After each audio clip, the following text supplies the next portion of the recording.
So yes, talking about this lecture, इस lecture के अंदर हमारे लर्निंग ऑब्जेक्टिव जो है वो रहने वाले हैं कि हम joint product and by product का मीनिंग समझेंगे।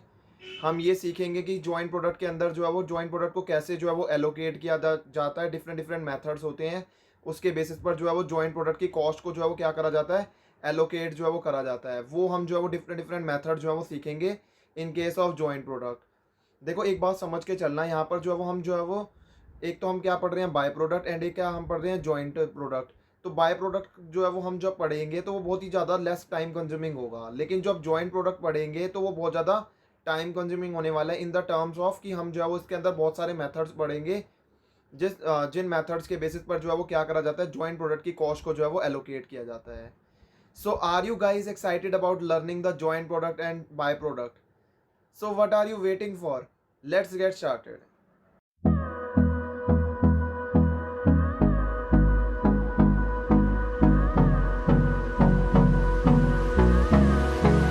सो hello everyone, I hope you all are doing good. आज हम सीखने जा रहे हैं joint product and by product के बारे में, जो है वो हम सीखने जा रहे हैं। सबसे पहले हम जो है वो बाय प्रोडक्ट के बारे में सीखेंगे। सबसे पहले काम करते हैं, बाय प्रोडक्ट के कुछ नोट्स लिख लेते हैं एंड देन मैं उसको आपको समझाता हूँ। तो by product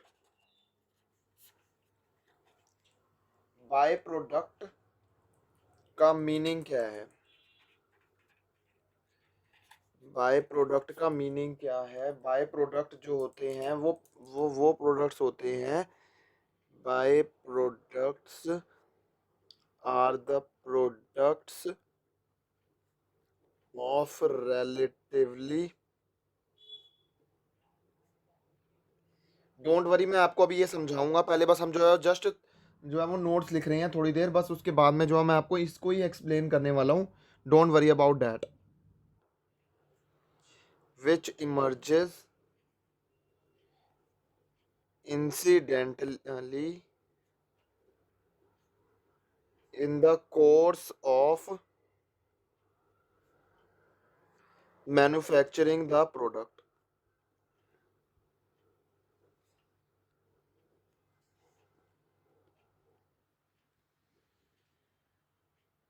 These are secondary और subsidiary products. These are secondary और subsidiary products.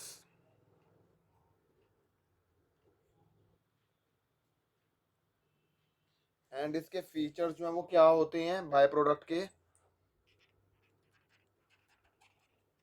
फीचर्स जो हैं वो क्या होते हैं? बाय प्रोडक्ट के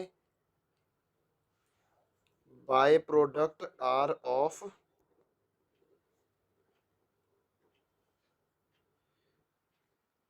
relatively small value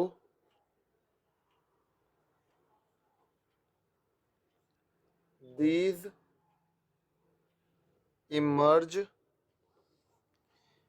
incidentally in course of manufacturing the main product. Manufacturing the main product. Manufacturing the main product. तो सबसे पहले समझो बाय प्रोडक्ट क्या होते हैं। बाय प्रोडक्ट जो है वो रिलेटिवली स्मॉल वैल्यू के होते हैं। बाय प्रोडक्ट्स का मतलब है ऐसे प्रोडक्ट है जो कि रिलेटिवली स्मॉल वैल्यू के हैं। मतलब इनकी वैल्यू क्या होती है? बाय प्रोडक्ट की छोटी छोटी वैल्यू है, छोटी छोटी वैल्यू है, और जो कि इमर्जेस हो रहे हैं इंसिडेंटली। जो कि कैसे इमर्ज हो रहे हैं? इंसिडेंटली इमर्ज हो रहे हैं। मतलब कि क्या है कि हमारा इसके ऊपर कोई कंट्रोल नहीं है, इंसिडेंटली जो है वो हो जाते हैं इमर्ज। एक बात समझो, ये क्या लिखा है कि बाय प्रोडक्ट वो प्रोडक्ट है जो कि रिलेटिवली स्मॉल वैल्यू के हैं, जो कि इमर्जेस होंगे incidentally in the course of manufacturing the main product. तो बेसिकली बात क्या कह रहे हैं यहाँ पर कि मैं मेन प्रोडक्ट बना रहा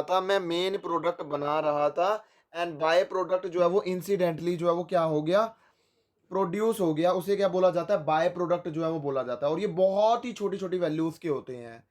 और ये इंसिडेंटली जब मैं मेन प्रोडक्ट बना रहा था तो उसके साथ साथ जो है वो क्या प्रोड्यूस हो गया? बाय प्रोडक्ट प्रोड्यूस हो गया। इनकी वैल्यू होती है स्मॉल। इनकी वैल्यू होती है स्मॉल का मतलब क्या है यहाँ पर? इनकी वैल्यू होती है स्मॉल का मतलब ये है कि इनकी कोई बहुत बड़ी वैल्यू नहीं होती, बहुत बड़ी कोई वैल्यू नहीं होती इसकी। एंड टॉकिंग अबाउट ये जो है वो इंसिडेंटली ही आते हैं एंड इनके ऊपर हमारा जो है वो कोई भी कंट्रोल नहीं होता है, इनके ऊपर हमारा कोई भी कंट्रोल नहीं होता है। ये हो जाता है इसका फीचर बाय प्रोडक्ट का। अब अगला सवाल जो हमारे दिमाग में उठता है वो ये है कि बाय प्रोडक्ट आ तो गया, बाय प्रोडक्ट आ तो गया, बट इसकी अकाउंटिंग जो है वो कैसे करेंगे। बाय प्रोडक्ट आ तो गया बट इसकी अकाउंटिंग जो है वो कैसे करेंगे। तो उसको आप एक काम करो, पहले इसको थोड़ा सा लिख लो एंड देन हम जो है वो क्या करेंगे, उसको जो है वो डिस्कस करेंगे अकाउंटिंग ऑफ बाय प्रोडक्ट को। तो अकाउंटिंग फॉर बाय प्रोडक्ट्स।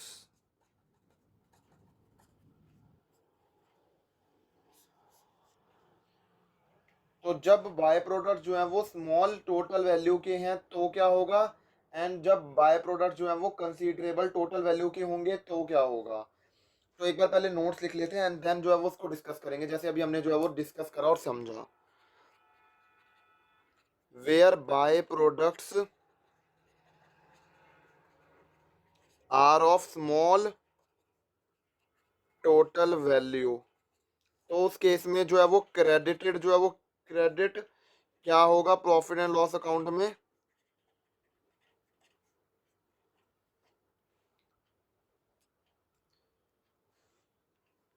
तो जो भी क्रेडिट है, the credit to profit and loss account, the credit to profit and loss account, the credit to profit and loss account visible है ना, yes visible है। And treated here is treated either as miscellaneous income, either as miscellaneous income, miscellaneous income और as additional sales revenue.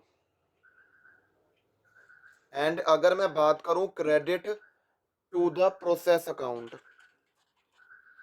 Credit to the process account की मैं बात करूं तो क्या है, तो जो भी सेल प्रोसीड होते हैं, the sale proceeds of the by product, the sale proceeds of the by product may be treated as deductions from the total cost, may be treated as deductions from the total cost, may be treated as a deduction from the total cost। And अगर ऐसा case आ जाता है जहां पर by product जो है वो considerable total value के हैं तो क्या होता है, when the byproducts are of considerable total value, तो जब हमारे जो बाय प्रोडक्ट्स हैं, when by products are of considerable total value, they may be regarded as a joint product, they may be regarded as a joint product rather than by products। तो ये लिखने के बाद हम जो है वो इसका मतलब समझते हैं कि अकाउंटिंग हमने जो है वो ये तो समझ लिया कि बाय प्रोडक्ट होते क्या हैं, अभी हमने पीछे समझ लिया ना अच्छे से कि बाय प्रोडक्ट होते क्या हैं, जो कि मेन प्रोडक्ट के साथ में इंसिडेंटली जो है वो निकाले जाते हैं, जिनकी छोटी छोटी वैल्यू होती है एंड जिनके अंदर हमने और क्या सीखा था, ये इंसिडेंटली मर्ज होते हैं। मेन प्रोडक्ट बन रहा था, साथ साथ जो है वो क्या आ गया, बाय प्रोडक्ट आ गया, वो होता है बाय प्रोडक्ट हमारा। एंड इसे जो है सेकेंडरी या फिर सब्सिडरी प्रोडक्ट भी बोला जाता है। ये बाय प्रोडक्ट को जो है सेकेंडरी या फिर सब्सिडरी प्रोडक्ट्स भी जो है वो क्या कहा जाता है, बोला जाता है। तो ये तो हमने सारा समझ लिया कि बाय प्रोडक्ट का मतलब क्या होता है। अब अकाउंटिंग क्या करी जाती है वो समझो। सबसे पहला केस आ जाता है जहां पर उसकी वैल्यू जो है वो सिग्निफिकेंट नहीं है, छोटी सी वैल्यू है, बहुत ही स्मॉल वैल्यू है, जहां पर उसकी वैल्यू जो है वो क्या है, सिग्निफिकेंट नहीं है, बहुत ही छोटी सी वैल्यू है, मतलब स्मॉल है वैल्यू। तो अगर उसकी बहुत ही छोटी स्मॉल टोटल वैल्यू है ना, तो वहां पर हमारे पास में दो ट्रीटमेंट आ जाते हैं। या तो आप जो है वो जो बाय प्रोडक्ट है उसे क्रेडिट कर दो पीएनएल अकाउंट के अंदर, या तो आप उसे क्रेडिट कर दो प्रोसेस अकाउंट के अंदर, या तो आप उस बाय प्रोडक्ट को जो है वो क्या कर दो, क्रेडिट कर दो प्रॉफिट एंड लॉस अकाउंट के अंदर, या तो जो है वो क्रेडिट कर दो प्रोसेस अकाउंट के अंदर। सबसे पहले बात समझो, क्रेडिट और प्रोसेस अकाउंट का मतलब क्या है कि मतलब उसे जो है वो नॉर्मल लॉस की तरह जो है ट्रीट कर दो, नॉर्मल लॉस की तरह जो है ट्रीट करो उसे। तो मतलब इस केस के अंदर हम क्या करेंगे, जो भी सेल प्रोसीड आएगा बाय प्रोडक्ट का उसे जो है वो आप जो है क्रेडिट साइड ले जाओ, उसे क्या करो आप क्रेडिट साइड ले जाओ, या तो आप एक क्रेडिट साइड ले जाने का मतलब क्या है कि टोटल कॉस्ट के अंदर से वो डिडक्शन की तरह जो है वो एक तरह से काम हो जाएगा। अब एक बात समझो, कॉस्ट जो है वो कहाँ पर आती है, कॉस्ट जो है वो द आंसर इज कॉस्ट जो है वो हमारी डेबिट साइड पर आती है। एंड अगर मैं स्क्रैप वैल्यू जो है वो क्रेडिट साइड पर लिख रहा हूँ एंड कॉस्ट को मैं डेबिट साइड पर लिख रहा हूँ, अगर मैं जो है वो मान के चलो मैं जो कॉस्ट है उसको डेबिट साइड पे लिख रहा हूँ और जो है स्क्रैप को क्रेडिट साइड पर लिख रहा हूँ, टी शेप के हिसाब से सोच के चलो, मन में जो है सोच के चलो टी शेप में, अगर मैं डेबिट साइड पर कॉस्ट को लिख के चल रहा हूँ, क्रेडिट साइड में मैं स्क्रैप वैल्यू लिख देता हूँ, तो एक तरह से क्या हो रहा है, वो जो है वो टोटल कॉस्ट में से ही रिडक्शन हो रहा है, वो टोटल कॉस्ट में से ही रिडक्शन हो रहा है। दूसरा ऑप्शन क्या आ जाता है, दूसरा ऑप्शन ये आ जाता है कि आप जो है वो अपने प्रोसेस अकाउंट को जो है वो डिस्टर्ब मत करो, जो भी बाय प्रोडक्ट्स के अंदर जो है वो जो भी इनकम वगैरह आ रही है उसे सीधा पीएनएल अकाउंट के अंदर जो है वो ले जाओ, उसे या तो आप मिसलेनियस इनकम मान लो, या तो आप उसे क्या बोल दो, एडिशनल सेल्स रिवेन्यू जो है वो बोल दो। इस केस में अगर हम जो है सीधा पीएनएल अकाउंट के अंदर ले जाएंगे तो क्या हमारा प्रोसेस अकाउंट जो है वो डिस्टर्ब होगा? The answer is no, the answer is no, अगर हम पीएनएल अकाउंट के अंदर जो है वो ले जाएंगे तो। क्वेश्चन ये आ जाता है कि हमारे को कौन सा फॉलो करना है, द आंसर इज कोई भी आप फॉलो कर सकते हो, या तो आप इसे क्रेडिट कर सकते हो पीएनएल अकाउंट में, या तो आप ऑल्टरनेटिवली जो है उसे क्रेडिट कर सकते हो प्रोसेस अकाउंट के अंदर। अब क्वेश्चन आ जाता है, अब अगला पार्ट आ जाता है जहां पर बाय प्रोडक्ट जो है वो कंसीडरेबल टोटल वैल्यू के हैं। कंसीडरेबल टोटल वैल्यू का मतलब क्या है, कंसीडरेबल का मतलब क्या है? अब कंसीडरेबल का मतलब यहाँ पर ये है कि उसकी वैल्यू जो है वो क्या है, ज्यादा है, मतलब सिग्निफिकेंट वैल्यू है उसकी, उसकी सिग्निफिकेंट वैल्यू है, जहां पर बाय प्रोडक्ट की सिग्निफिकेंट टोटल वैल्यू है या फिर ज्यादा है उसकी टोटल वैल्यू, तो उस केस में जो है वो क्या करा जाएगा? तो उस केस के अंदर हमारे को उसको जॉइंट प्रोडक्ट की तरह ही जो है वो ट्रीट करना है, रैदर देन बाय प्रोडक्ट। उसे जो है वो आपको क्या करना है, उसे आपको जॉइंट प्रोडक्ट की तरह ही जो है वो क्या करना है, ट्रीट करना है, रैदर देन बाय प्रोडक्ट्स।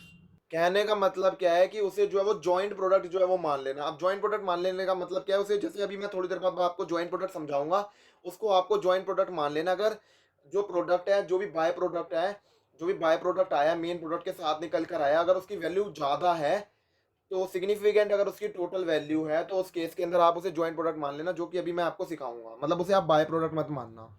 तो अब हम सीखते हैं कि जॉइंट प्रोडक्ट क्या होता है। सबसे पहले एक काम करते हैं, जॉइंट प्रोडक्ट के जो है वो नोट्स लिख लेते हैं एंड देन हमारा प्रोसेस वही रहेगा कि फिर हम जो है वो उसको समझ लेंगे। So joint product, joint product, joint product, I hope it is visible to you. Joint products, तो जॉइंट प्रोडक्ट का मीनिंग क्या होता है?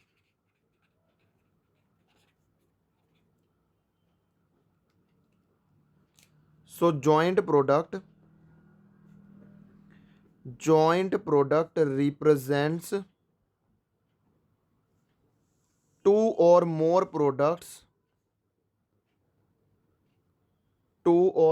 products of almost equal importance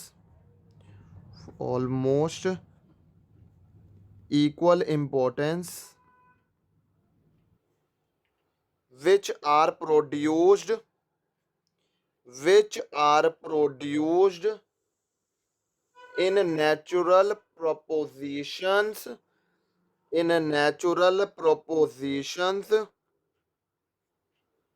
simultaneously simultaneously from the same material from the same material in the same process in the same process। ये होता है joint product का meaning. Talking about options of sale, so yes, talking about options of cell,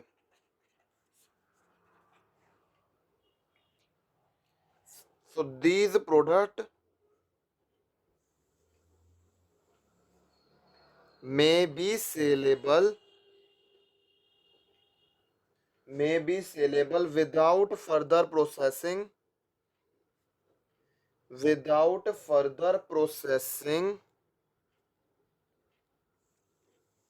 or after further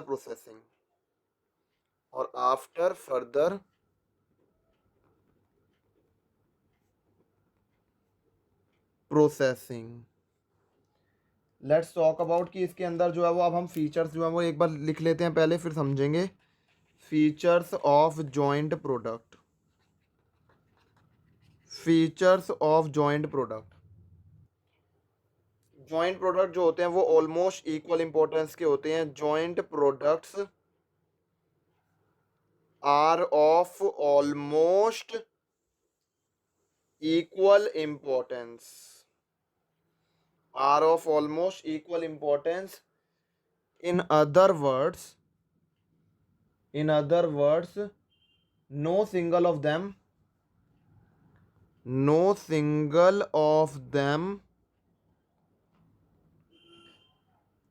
can be regarded as main product.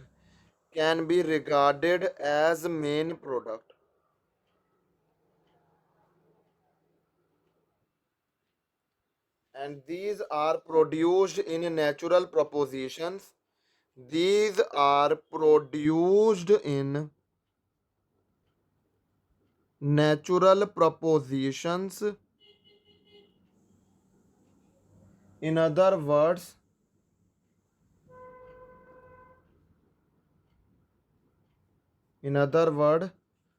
proposition of such products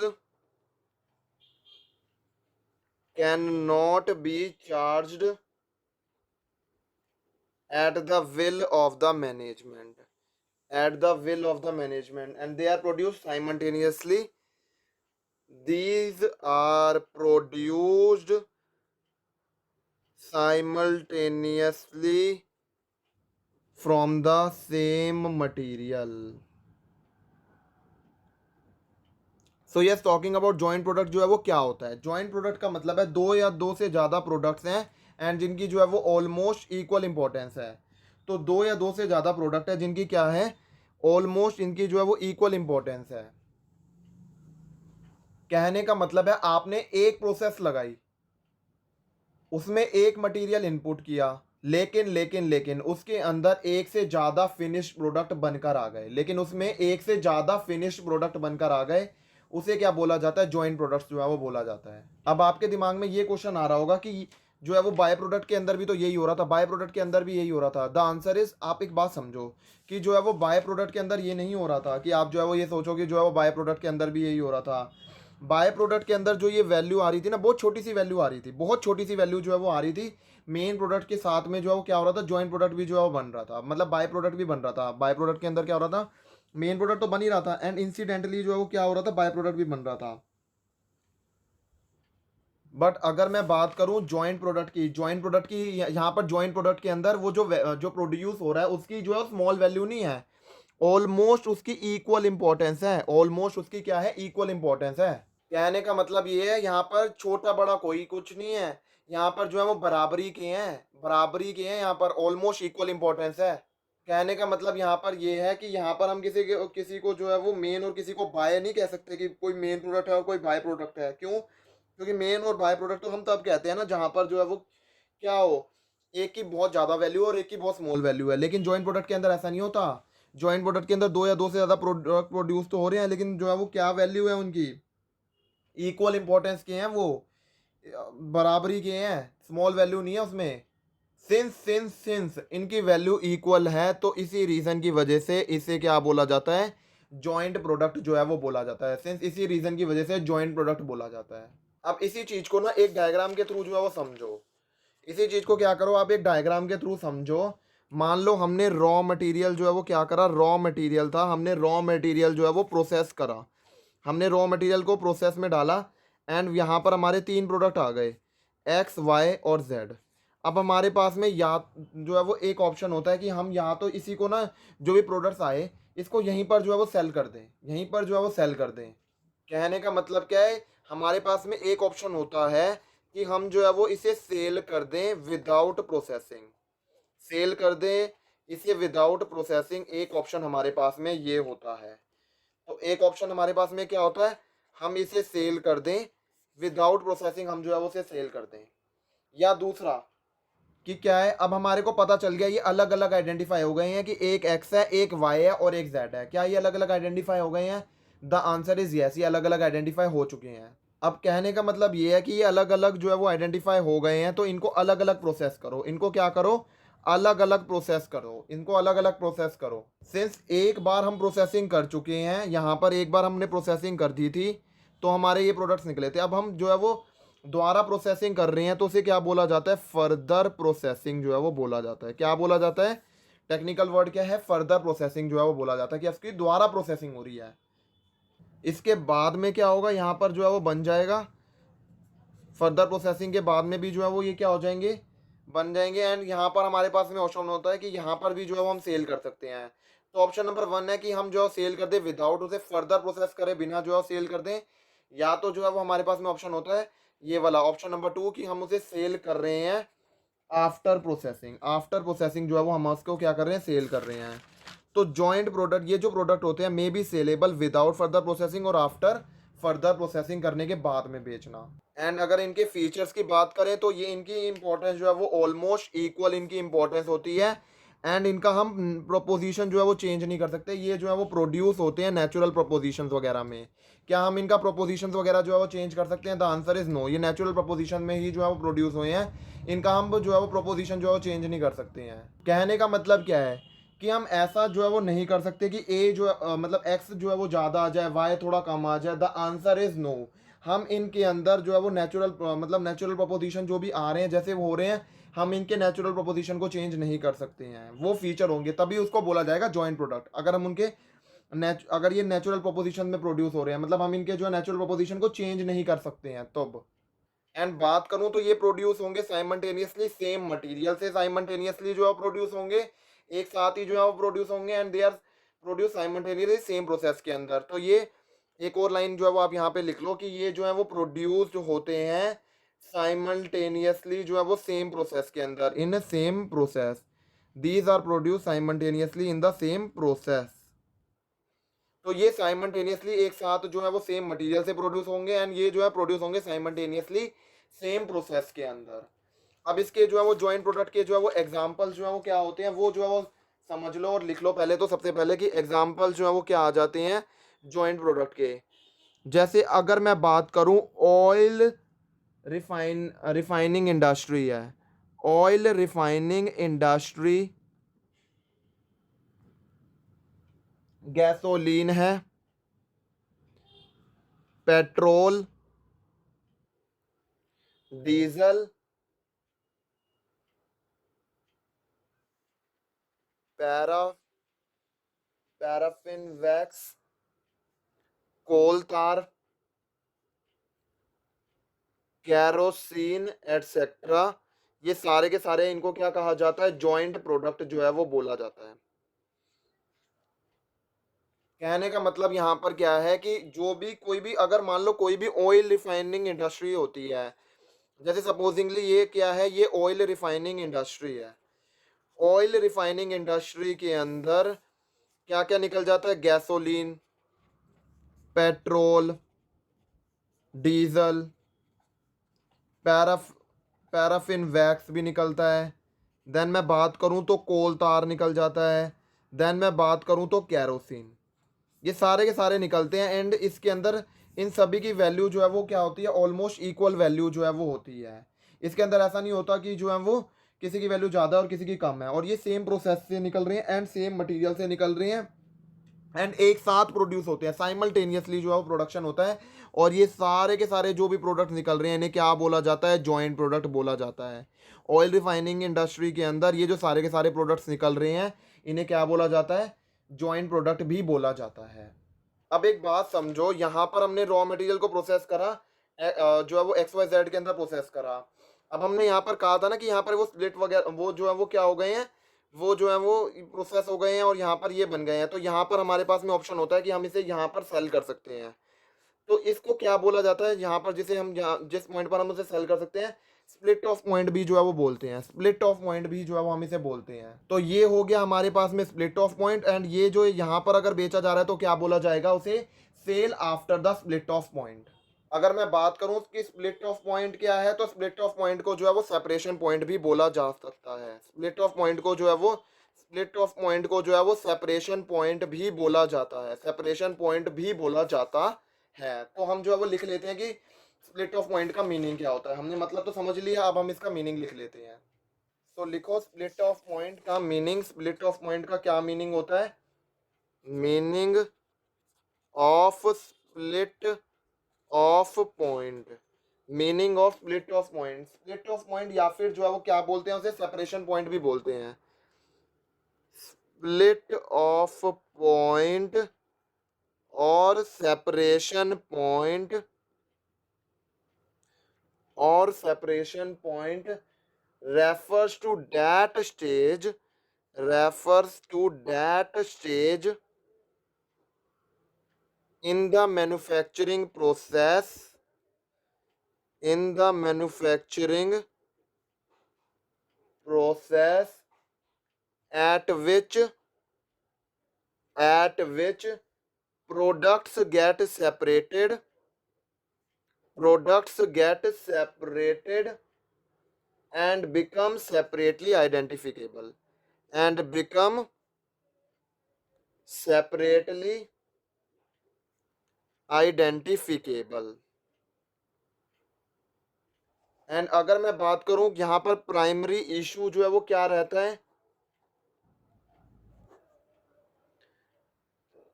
since जो हमारी joint cost है, since हमारी जो joint cost है वो हम directly allocate नहीं कर सकते हैं इंडिविजुअल प्रोडक्ट्स को, कैन नॉट बी डायरेक्टली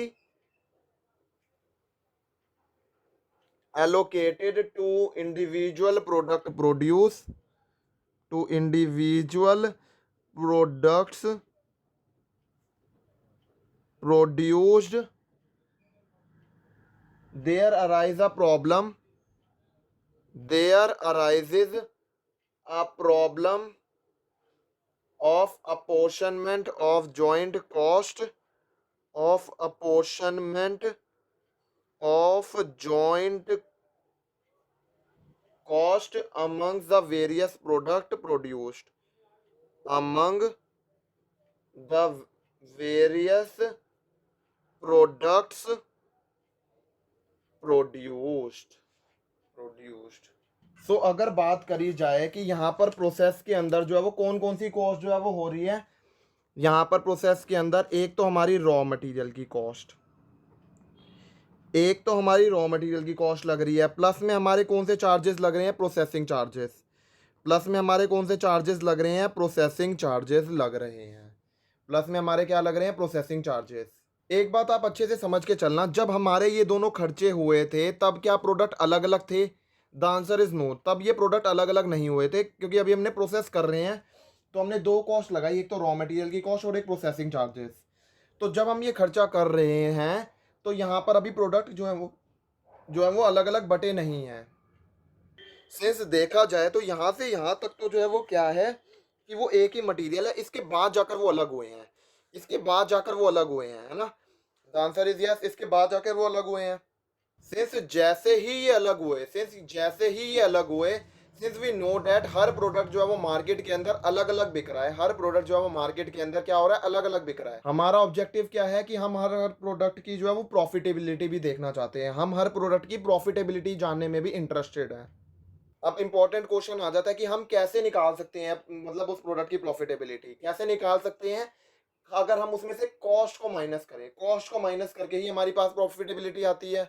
अगर मैं बात करूं यहाँ पर सबसे बड़ा दिक्कत क्या है, सबसे बड़ा दिक्कत क्या है कि यहाँ पर जो है वो ये जो भी कॉस्ट है ये क्या है, जॉइंट कॉस्ट है, ये क्या है, ये जॉइंट कॉस्ट है हमारे पास में। ये कॉस्ट जो है वो इकट्ठी हो रखी है, इकट्ठी हो रखी है, ये कॉस्ट जो है वो, ये कॉस्ट जो है वो इकट्ठी हो रखी है। इसको मैं अलग अलग कैसे करूं, ये ही तो जो है वो इस चैप्टर के अंदर प्रॉब्लम है कि हम इसको अलग अलग कैसे करें।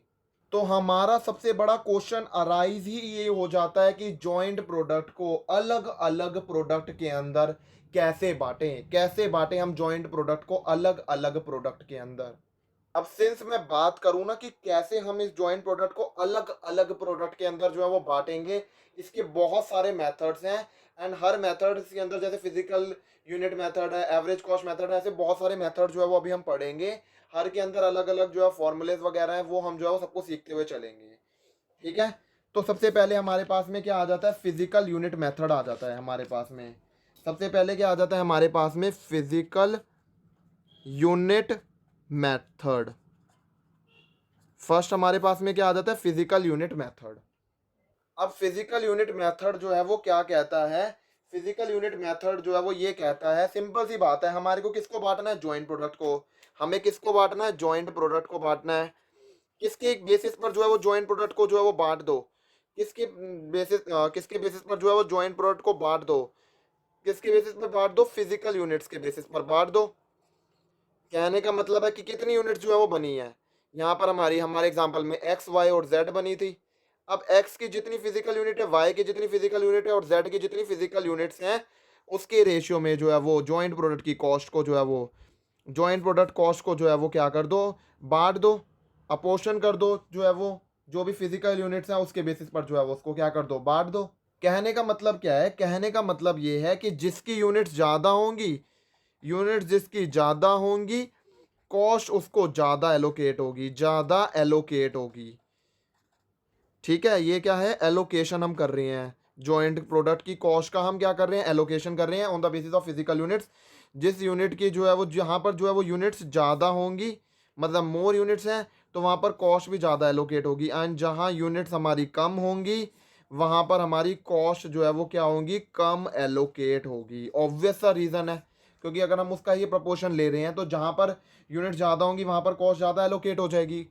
It is a simple mathematics बात वाली, सिंपल मैथमेटिक वाली बात है। तो यहाँ पर आप एक बात लिख लो इसके अंदर कि जॉइंट कॉस्ट जो है, जॉइंट कॉस्ट को एलोकेट कर दिया जाएगा, is to be allocated in the ratio of units.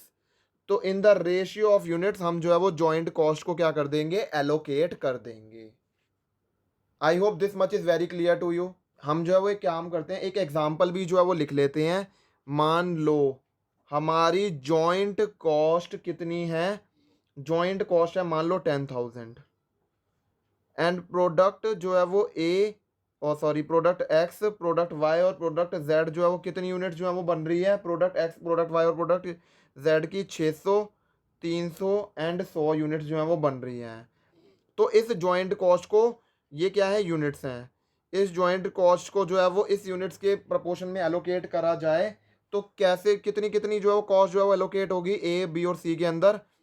तो देखा जाए तो हमारी 6,000 की इधर एलोकेट हो जाएगी, 3,000 की इधर हो जाएगी एंड 1,000 की इधर हो जाएगी। तो आपने देखा जिस प्रोडक्ट के, मतलब एक्स वाई और जेड, कहने का मतलब क्या है, एक्स वाई और जेड के अंदर क्या कितनी कितनी एलोकेट हो जाएगी जॉइंट कॉस्ट, 6,000, 3,000 एंड 1,000। अब आप एक बात समझ रहे हो, जो मैंने आपको कहा था, जिसके अंदर जिस प्रोडक्ट की यूनिट ज़्यादा होंगी उसके अंदर कॉस्ट भी क्या हो रही है, ज़्यादा एलोकेट हो रही है। 600 यूनिट ज़्यादा है, सबसे ज़्यादा है, तो यहाँ पर कॉस्ट भी ज़्यादा एलोकेट हो गई है। तो आई होप हमने जो है वो, हमने ये क्या निकाल लिया, ये हमने निकाल लिया share in joint cost. Share in joint cost जो है वो निकाल लिया। एक्स का शेयर कितना है, 6,000, वाई का शेयर कितना है, 3,000 एंड जेड का शेयर कितना है, 1,000। ये कौन सा मेथड जो है वो हमारे को बात सिखाता है, फिजिकल यूनिट मेथड जो है वो हमारे को ये बात सिखाता है। क्वेश्चन आ जाता है कि हमारे पास में अगला जो है वो कौन सा मेथड है। तो अगर मैं अगले मेथड की बात करूं तो अगला मेथड आ जाता है हमारे पास में एवरेज कॉस्ट मेथड। अगला कौन सा मेथड आ जाता है हमारे पास में, एवरेज कॉस्ट मेथड। सिंपल सी बात है, इस मेथड के अंदर हम क्या निकाल लेंगे, एवरेज कॉस्ट पर यूनिट निकाल लेंगे। हम क्या निकाल लेंगे, एवरेज कॉस्ट पर यूनिट जो है वो हम निकाल लेंगे। क्वेश्चन आ जाता है कि कैसे हम जो है वो एवरेज कॉस्ट पर यूनिट जो है वो निकाल लेंगे। तो इसका सिंपल सा फॉर्मूला है, सिंपल सा फॉर्मूला है कि अगर हम टोटल जॉइंट कॉस्ट को, अगर हम टोटल जॉइंट कॉस्ट को डिवाइड कर दें टोटल यूनिट से, तो हमारी क्या आ जाएगी, एवरेज कॉस्ट पर यूनिट जो है वो निकल कर आ जाएगी। अब देखा जाए तो कितनी भी यूनिट है, एक्स है, वाई है, जेड है, या फिर जो है वो कोई भी है, ए है, बी है, सी है, सभी को जो है वो क्या कर दो, ऐड कर दो, सभी को जो है वो टोटल करके डिनोमिनेटर के अंदर लिख दो, सभी को ऐड करके टोटल यहाँ पर जो है वो लिख दो डिनोमिनेटर के अंदर, एंड टोटल जॉइंट कॉस्ट को ऊपर लिख दो। तो हमारी क्या आ जाएगी, एवरेज कॉस्ट पर यूनिट आ जाएगी। तो हर प्रोडक्ट का शेयर कितना आ जाएगा वो भी हम सीख लेते हैं। तो शेयर कितना होगा जॉइंट कॉस्ट के अंदर वो लिख लेते हैं अब। तो कैसे निकलेगा share in joint cost? So share in joint cost के लिए हमारे को क्या करना पड़ेगा, यूनिट्स प्रोड्यूस्ड को अगर हम मल्टीप्लाई कर देंगे एवरेज कॉस्ट पर यूनिट से मल्टीप्लाई कर देंगे तो हमारा शेयर इन जॉइंट कॉस्ट निकल जाएगा। तो कहने का मतलब ये है, जितने जितने यूनिट आप प्रोड्यूस करे हैं, जितने जितने यूनिट्स आपने प्रोड्यूस करे हैं, अगर आप उसे मल्टीप्लाई कर दोगे एवरेज कॉस्ट पर यूनिट से तो आपकी शेयर इन जॉइंट कॉस्ट जो है वो निकल कर आ जाएगी। अब अगला जो है वो मेथड जो आ जाता है वो है हमारे पास में सर्वे या फिर पॉइंट वैल्यू मेथड। सर्वे या फिर पॉइंट वैल्यू मेथड जो कि हम जिसे कह सकते हैं। अब ये सर्वे या फिर पॉइंट वैल्यू मेथड क्या कहता है वो समझो। It is very clear from the name itself कि जो है वो सर्वे और पॉइंट वैल्यू मेथड का मतलब ये है कि एक सर्वेयर आएगा, वो जो है वो चेक करेगा एंड वो बताएगा कि किस प्रोडक्ट की जो है वो ज़्यादा वैल्यू है, किस प्रोडक्ट की ज़्यादा इंपॉर्टेंस है। तो बेसिकली होता क्या है, बेसिकली होता ये है कि सर्वेयर आता है एंड हर को जो है वो क्या करता है, हर जो भी प्रोडक्ट्स वगैरह होते हैं उसको कुछ यूनिट्स जो है वो एलोकेट करता है, कुछ यूनिट्स बता देता है कि ये इसकी यूनिट इतनी है, इसकी मतलब कुछ पॉइंट्स एलोकेट कर देता है उनको, कुछ पॉइंट्स एलोकेट जो है वो करता है, इसीलिए इसको जो है वो पॉइंट वैल्यू मेथड भी जो है वो बोलते हैं। तो सर्वेयर जो पॉइंट एलोकेट करेगा उसे मल्टीप्लाई करा जाता है यूनिट से, उसे किससे मल्टीप्लाई करा जाता है, यूनिट से, एंड बाद में जो वैल्यू आती है, जो वैल्यू आती है उस रेशियो के अंदर हम जॉइंट कॉस्ट को जो है वो बांटते हैं। तो इसको एक बार आप लिख लो कि क्या है, it is apportioned, it is apportioned in ratio of weights, इसको अपोर्शन करा जाता है in ratio of weights. And weight जो है वो हम कैसे निकालेंगे, अगर मैं यूनिट प्रोड्यूस्ड को, अगर मैं यूनिट प्रोड्यूस्ड को मल्टीप्लाई कर दूं पॉइंट्स एलोकेटेड से, मैं मल्टीप्लाई कर दूं तो मेरा क्या आ जाएगा, सर्वे, तो मेरा जो है वो क्या निकल कर आ जाएगा, वेट जो है वो निकल कर आ जाएगा। तो हमारी जो भी यूनिट्स प्रोड्यूस्ड हुई हैं उसको अगर हम जो है पॉइंट जो भी एलोकेट जो सर्वेयर वगैरह करेगा उससे मल्टीप्लाई कर देंगे तो हमारा वेट निकल जाएगा। एंड इसी के अंदर जो भी ये वेट आएंगे, इसी वेट के अंदर जो है वो क्या करा जाएगा, जॉइंट प्रोडक्ट की कॉस्ट को एलोकेट जो है वो करा जाएगा। तो यहाँ पर हमारा ये मेथड भी जो है ख़त्म हो जाता है। इसके बाद में हमारे पास में अगला मेथड आ जाता है कॉन्ट्रीब्यूशन मार्जिन मेथड। कौन सा मेथड आ जाता है हमारे पास में, contribution margin method. So yes, talking about कि जो है वो कंट्रीब्यूशन मार्जिन मेथड के अंदर, इस मेथड के अंदर क्या है, ये जो मेथड है, this method can be applied, this method can be applied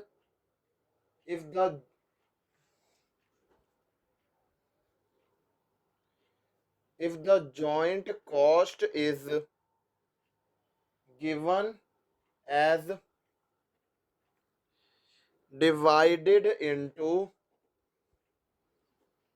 variable cost and fixed cost, variable cost and fixed cost। ये मेथड आप तभी लगा सकते हो अगर जॉइंट कॉस्ट के दो हिस्से करके दिए हुए हैं, variable cost and fixed cost. तो अगर जो है वो कॉस्ट के दो हिस्से दिए हुए हैं, variable cost and fixed cost, तो ही आपको ये मेथड लगाना है, एल्स आपको ये मेथड जो है वो नहीं लगाना है। क्वेश्चन ये आ जाता है कि ये क्या कहता है कि कैसे जो है वो हम एलोकेट करेंगे। तो देखो, अगर वेरिएबल कॉस्ट होगी, अगर वेरिएबल कॉस्ट है तो उसे अपोर्शन करा जाएगा ऑन द बेसिस ऑफ जो भी यूनिट्स प्रोड्यूस्ड हुई है उसकी रेशियो में अपोर्शन करा जाएगा। तो इसे अपोर्शन करा जाएगा on the basis of units produced के बेस रेशियो में जो है वो इसे क्या करा जाएगा, अपोर्शन करा जाएगा वेरिएबल कॉस्ट को। एंड फिक्स्ड कॉस्ट को जो है वो आप क्या कर दो, फिक्स्ड कॉस्ट को आप अपोर्शन कर दो in the ratio of contribution margin. तो फिक्स्ड कॉस्ट को आप अपोर्शन कर दो in the ratio of contribution margin. Apportion in the ratio of contribution margin. Contribution margin की रेशियो में फिक्स्ड कॉस्ट को अपोर्शन कर दो। अब सवाल उठता है कि कंट्रीब्यूशन मार्जिन का मतलब क्या होता है।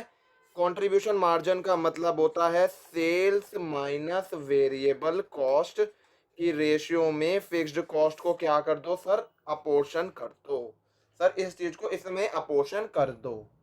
तो कहने का मतलब क्या है कि इस मेथड को कब लगाना है, जब हमारे को जॉइंट मतलब बाइफोकेशन दिया हुआ है variable cost and fixed cost का, तो हमारे को ये मेथड जो है वो लगाना है जब यहाँ पर हम जब हमारे को जॉइंट कॉस्ट को जो है वो दिया हुआ है कि वो जॉइंट कॉस्ट का दो हिस्से दिए हुए हैं, variable cost and fixed cost. तो उसके अंदर वेरिएबल कॉस्ट को कैसे एलोकेट कर अपोर्शन करा जाएगा एंड फिक्स्ड कॉस्ट को कैसे अपोर्शन करा जाएगा, वो मैंने आपको सिखाई दिया है कि वेरिएबल कॉस्ट को उसके अंदर अपोर्शन कर दो यूनिट्स प्रोड्यूस के बेसिस पर, एंड फिक्स्ड कॉस्ट है उसे अपोर्शन कर दो in the ratio of contribution margin.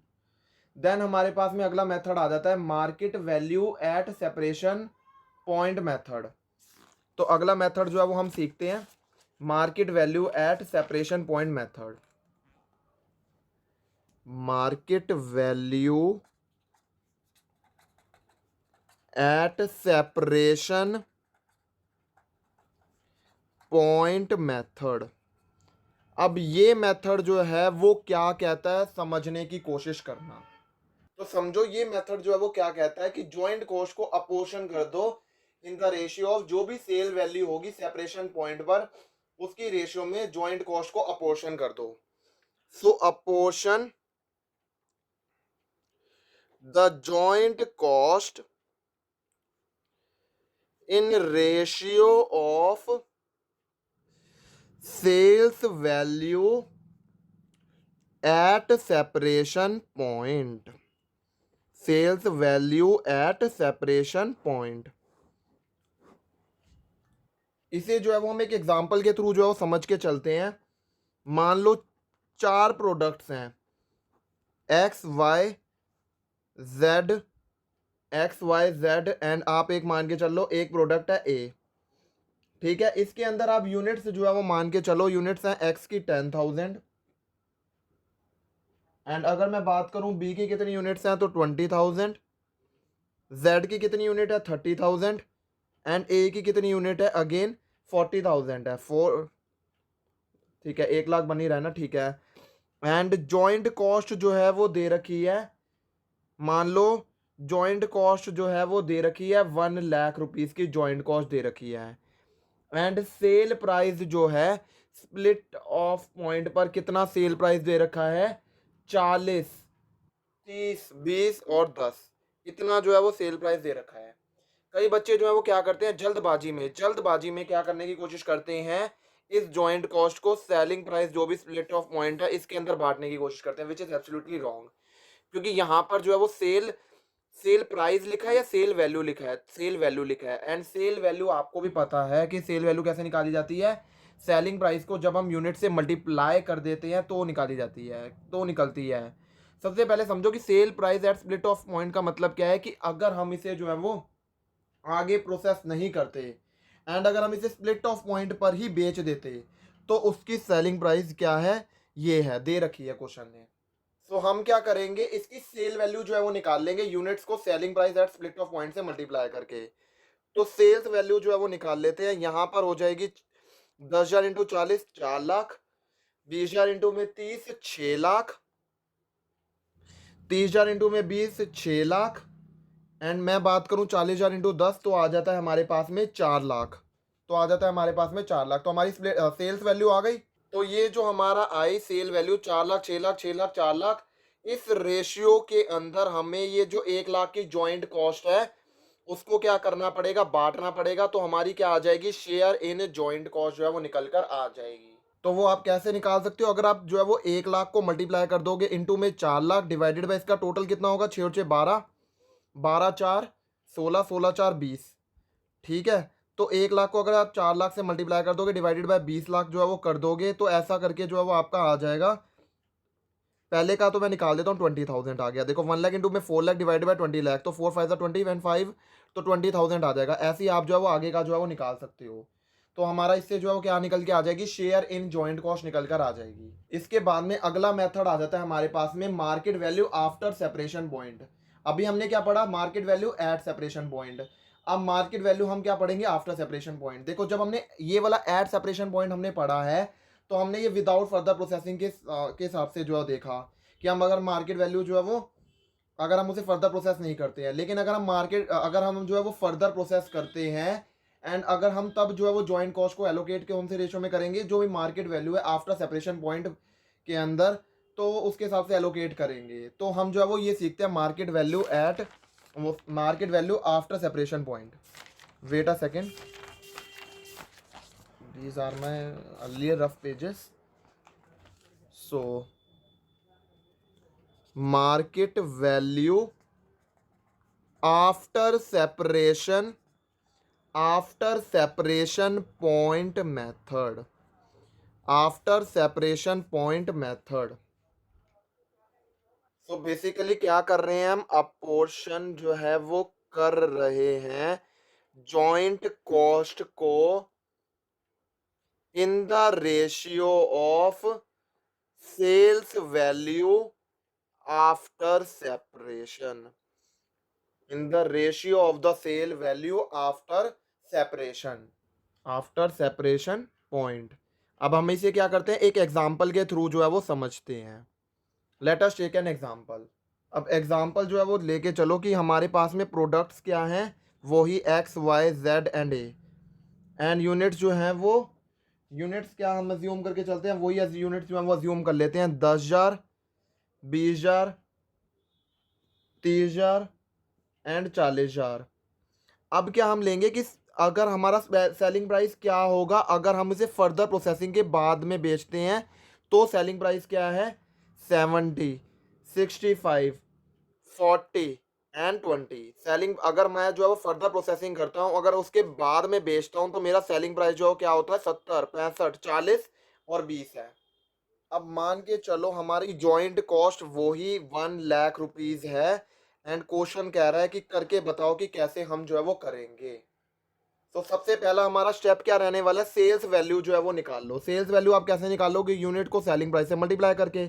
क्या आ गया, 7 लाख, 12 लाख एंड यहाँ पर भी 12 लाख, और यहाँ पर हमारी कितनी आ गई, 8 लाख रुपीज आ गई हमारी sales value after split of point के हिसाब से। सेल वैल्यू जो है वो हमने निकाल ली। तो अब हम क्या, हमारा क्या आ जाएगा, शेयर इन जॉइंट कॉस्ट जो है वो निकल कर आ जाएगा। हम क्या करेंगे, 1 लाख को किस रेशियो में डाल देंगे, 7:12:12:8। कौन सी रेशियो में, 7:12:12:8 की रेशियो में जो है वो डाल देंगे। तो हमारा शेयर इन जॉइंट कॉस्ट जो है वो निकल कर आ जाएगा। कैसे, 1 लाख इंटू में 7 लाख अपॉन में टोटल कितना है, ये 24, 24 7 कितने हो गए, 31 एंड यहाँ पर हो गया 39। तो अगर हम जो है वो उसके हिसाब से जो है वो मल्टीप्लाई करेंगे, तो हमारा 1 लाख इंटू में 7 लाख डिवाइड बाय 39 लाख यहाँ पर आ जाएगा, फिर यहाँ पर एंड फिर यहाँ पर। तो हमारा शेयर इन जॉइंट कॉस्ट निकल कर आ जाएगा।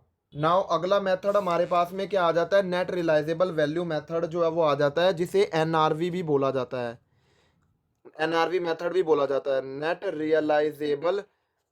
रियलाइजेबल वैल्यू मेथड, जिसे हम एनआरवी मेथड भी बोलते हैं, जिसे हम एनआरवी मेथड भी बोलते हैं। इस मेथड के हिसाब से आपको हर जॉइंट प्रोडक्ट की क्या निकाल लेनी है, एनआरवी निकाल लेनी है, एंड जो भी आपकी एनआरवी आएगी, एंड उस एनआरवी की रेशियो में हमारे को जॉइंट कॉस्ट को जो है वो क्या कर देंगे, बांट देंगे। तो यहाँ पर हम अपोर्शन कर देंगे जॉइंट कॉस्ट को in ratio of NRV, apportion the joint cost in ratio of NRV. Question आ जाता है कि ये एनआरवी आएगी कैसे, वो देख लेते हैं। तो कैसे निकलेगी हमारी जॉइंट कॉस्ट, हम मान लो हमारे वही 4 प्रोडक्ट हैं, एक्स वाई जेड एंड ए है, एंड इनकी सेल्स, सभी की सेल्स वैल्यू जो है वो ले लो फर्दर प्रोसेसिंग के बाद में, इनकी सेल्स वैल्यू क्या है, ठीक है, क्या है इनकी sales value after further processing, जो भी है यहाँ पर हम लिख दिया, यहाँ पर हमने लिख दिया। देन इसमें से हम क्या लेस कर देंगे, फर्दर प्रोसेसिंग कॉस्ट जो है वो हम लेस कर देंगे, हम फर्दर प्रोसेसिंग कॉस्ट जो है वो हम लेस कर देंगे। तो ये लेस करने के बाद हमारी क्या आ जाएगी, एनआरवी जो है वो आ जाएगी। ये लेस करने के बाद हमारी एनआरवी निकल कर आ जाएगी। आई hope it is very very clear. इसके बाद में हमारा फाइनल मेथड आ जाता है। वो कौन सा मेथड है, रिवर्स कॉस्ट मेथड का। इसके अंदर हम जो है वो क्या करेंगे, जो है वो जॉइंट कॉस्ट को एलोकेट करेंगे as per the reverse cost sheet के हिसाब से। और कैसे करेंगे अभी हम सीखते हैं। सबसे पहले बात क्या लिखो यहाँ पर, apportion the joint cost as per reverse cost sheet. कैसे करेंगे वो समझो। इसके अंदर हम क्या करेंगे, जो भी हमारी जॉइंट प्रोडक्ट है, जॉइंट प्रोडक्ट 1, जॉइंट प्रोडक्ट 2 और जॉइंट प्रोडक्ट 3, इसकी सबसे पहले जो है वो हम क्या कर रहे हैं, देखो रिवर्स कॉस्ट मेथड के अंदर हम क्या करते हैं, कॉस्ट शीट को रिवर्स तरीके से जो है वो बनाकर हम जो है वो एक कॉस्ट जो है वो निकाल लेंगे, बैलेंसिंग अमाउंट निकाल लेंगे। उस रेशियो के अंदर हम जो है वो क्या करेंगे, अपनी जॉइंट प्रोडक्ट जॉइंट कॉस्ट को जो है वो एलोकेट जो है वो कर देंगे। जब हम कॉस्ट शीट को उल्टा प्रिपेयर करते हैं तो उसे क्या बोला जाता है, रिवर्स कॉस्ट शीट जो है वो बोला जाता है। एंड यहाँ पर जो है वो अब देखो कैसे होगा, हम यहाँ पर सीधा नहीं चल रहे कि हम पहले फैक्ट्री ओवरहेड इन सभी को ऐड कर रहे हो, no. Factory cost, administration expenses, no. हम क्या कर रहे हैं, उल्टा चलेंगे। सेल्स वैल्यू लेंगे सबसे पहले आफ्टर फर्दर प्रोसेसिंग, ठीक है। आफ्टर फर्दर प्रोसेसिंग, जो प्रोसेसिंग होने के बाद में जो भी सेल वैल्यू है वो लेंगे आफ्टर फर्दर। ये क्या लिखा है, प्रोसेसिंग, प्रोसेसिंग, ठीक है। उसमें से हम माइनस कर देंगे प्रॉफिट को। प्रॉफिट को माइनस करने के बाद में क्या निकल जाएगा हमारे पास में, कॉस्ट ऑफ सेल आ जाएगी, ठीक है। प्रॉफिट का लिख दिया, सेल्स वैल्यू माइनस करके मेरे पास में कॉस्ट ऑफ सेल आ जाएगी। इसके बाद एक बात समझो, कॉस्ट ऑफ सेल आएगी, उसमें से सबसे पहले क्या माइनस करेंगे, सिंस हम रिवर्स ऑर्डर में चल रहे हैं तो सबसे पहले सेलिंग एंड डिस्ट्रीब्यूशन का खर्चा माइनस करेंगे, ठीक है। यहाँ पर सेलिंग एंड डिस्ट्रीब्यूशन का खर्चा लिख देंगे तो हमारे पास में आ जाएगी कॉस्ट ऑफ प्रोडक्शन, ठीक है। सिंस हम रिवर्स ऑर्डर में चल रहे हैं तो हमारे पास में इसके बाद में हम क्या माइनस करेंगे, एडमिनिस्ट्रेशन एक्सपेंसेस। तो हमारी क्या निकल कर आ जाएगी, फैक्ट्री कॉस्ट। एंड उसके बाद में हमारे को क्या माइनस करेंगे, फर्दर प्रोसेसिंग कॉस्ट। तो हमारे पास में क्या आ जाएगा, बैलेंस अमाउंट। और ये जो बैलेंस अमाउंट आएगा, ये जो बैलेंस अमाउंट आएगा ये क्या है, एडमिनिस्ट्रेशन एक्सपेंसेस, एंड ये क्या है, फर्दर प्रोसेसिंग कॉस्ट। तो हमारे पास में बैलेंस आएगा एंड इस बैलेंस के अंदर हमारे को जो है वो कॉस्ट को, जॉइंट कॉस्ट को एलोकेट कर देना है। सो यहाँ पर हमारा ये चैप्टर जो है वो खत्म हो जाता है। आई होप आपको मजा आया होगा ये सब कुछ सीखने के अंदर। अगर आपको ये वीडियो पसंद आई होगी तो वीडियो को लाइक जरूर कर देना, चैनल को सब्सक्राइब जरूर कर लेना for getting the latest notification and updates. And thank you everyone for watching the video.